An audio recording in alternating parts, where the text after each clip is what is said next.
Սաիդան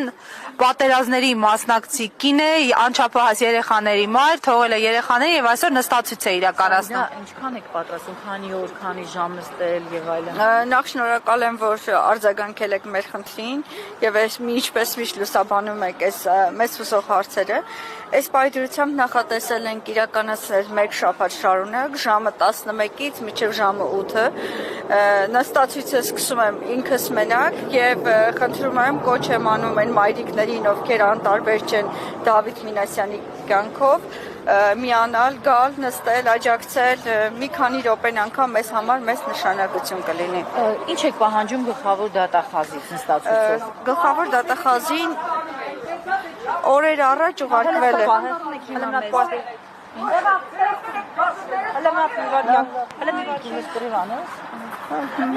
Գլխավոր դատախազից ինչ եք պահանջում։ Գլխավոր դատախազից պահանջում ենք անաչառ քննություն, թույլ տալ Դավիթի բուժումը անցկացվի տանը եւ իր ընտանիքի հոգատարության ներքո, եւ այս պայթյունությամբ շատ քրիտիկական է նաեւ Դավիթի իրավիճակը, թույլ տալ ստանալ լիարժեք բուժում եւ փոխվի այն մեղադրանքները, որոնք ներկայացվել են։ Մենք գիտենք, որ Դավիթը մեղավոր չի եւ այս պայթյունությամբ փորձում ենք մոբիլիզացիա անել եւ ներգրավել շատ մարդկանց այս հացի շուրջ ուշադրություն գրավելու համար։ Գլխավոր դատախազը ուզում են տեղափոխել քրեակատարողական հիմնարկներից եւ վիճակի, որովհետեւ բժշկական հետազոտություններով կան ուղեղային վնասվածք եւ ուղեղի ցնցումներ մոտը տիկնապահի հարվածից։ Շատ վատ է իրականում Դավիթի իրավիճակը, այնպես չի, որ ինքը մանկողնից վեր կացավ, կկարողանա տեղափոխել քրեական կատարողական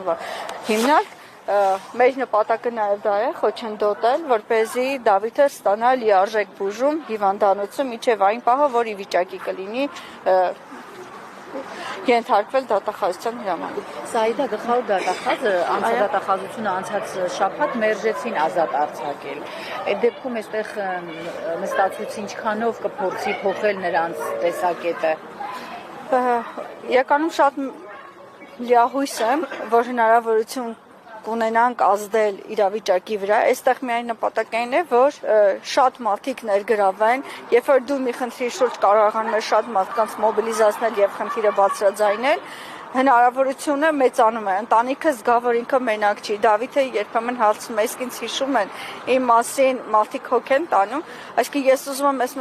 մեսիջը հասնի հիվանդանոց, հասնի Դավիթին, հասնի ընտանիքին, որ իրենք զգան մենակ չեն եւ ես միշտ այն սկզբունքով եմ առաջնորդվում, այսօր Դավիթն է, վաղը մենք մեր յուրաքանչյուր երեխա կարող է հայտնվել իրավիճակում եւ մենք էլ ապահովագրված չենք, այնպես որ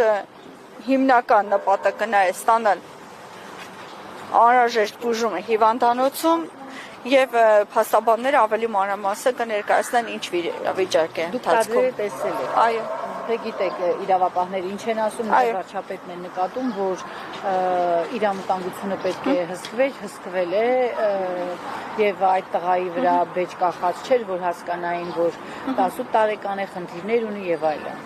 Նույն ձև կպատասխանեմ իրենց ոստիկանության կամ քաղաքացիական հագուստով ոստիկանի վրա կախված չէր բեջ, որ մենք իմանայինք, որ ինքը ոստիկան է եւ մոտ չգնայինք Փաշինյանին։ Հետո այնտեղ այնպիսի վիճակը, որ եկեղեցիում չեմ կարծում լինի ինչ-որ մեկը, որ պատրաստ էր ինչ-որ վնաս հասցնել Փաշինյանին, ավելի շատ մենք կմտածենք այնտեղ գտնվող մարդկանց մասին, քան իր առողջության մասին։ Եթե հարցը չիմանալներ արդեն գիտեն, հա, որ կներեք 1982 հարցին կարող եք պատասխանել։ Ձեր երեխաների մասին այս ընթացքում բարով է հոգ տանալու։ Բազմազավակ մայր եք։ Կամ ձեր գործերից կտրվում եք ցուրտ է։ Հա, շատ ցուրտ է, բայց ես ինձ ամեն վայրկյան պատկերացնում եմ Դավիթի մայրիկի տեղում 4 բալիկներին իհարկե մեծ միքը 3-ին մակապարտեզ, արդեն շփոթվում 3-ին դպրոց, 1-ին մակապարտեզ եւ տատիկները հոգ կտանեն հորաքույրը, ինչպես որ միշտ աջակցում են ինձ։ Իհարկե շատ դժվար է, բայց այլ տարբերակ այս պահին չեմ տեսնում, որպես մայր իմ աջակցությունն եմ հայտնում Դավիթի մայրիկի։ Ինչու մնալու եք։ Այո։ Ուրեմն անդրադառնանք այս պահին Դավիթի վիճակին եւ ինչ գիտեք այս պահին։ Գիտեմ, որ վիճակը էլի շատ վատ է, իհարկե ձեռքերի կապտուկները եւ այլն դրանք անցել են, բայց այն որ ինքը իրեն լավ չի զգում, այդ սալջարդ է, ուղեղի ցնցում է ստացել, դա արդեն մեծ խնդիր է եւ երկարատև բուժման արդյունքում կկարողանանք արդյունք տեսնել։ Այնպես որ Դավիթը այս պահին միանշանակ պետք է մնա դա հիվանդանոցում։ Որտեղ եք նստելու սա իրակ։ Այստեղ են թույլ տալու նստել, հուսով եմ, թույլ կտան եւ աթոռ տեղադրել եւ եթե դեմ չեն լինի մեկ ցուցանակ գոնե Դավիթից, որպեսզի մարդկանց ուշադրությունը գրավեն։ Շատ հարցեր ինչ է ծախսել։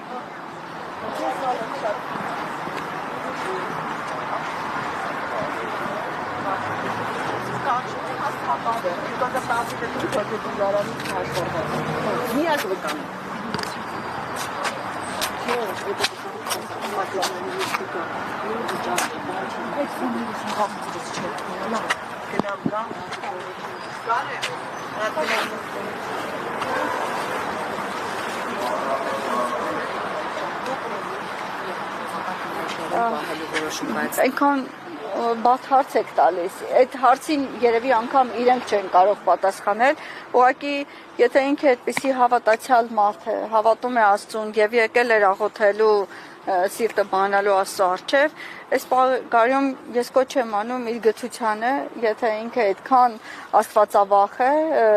ավելի մեղ վարվեն Դավիթի հետ եւ թույլ տան գոնե տանը իրականացնեն բուժումը եւ հոգ տանի մայրիկի իր մասին։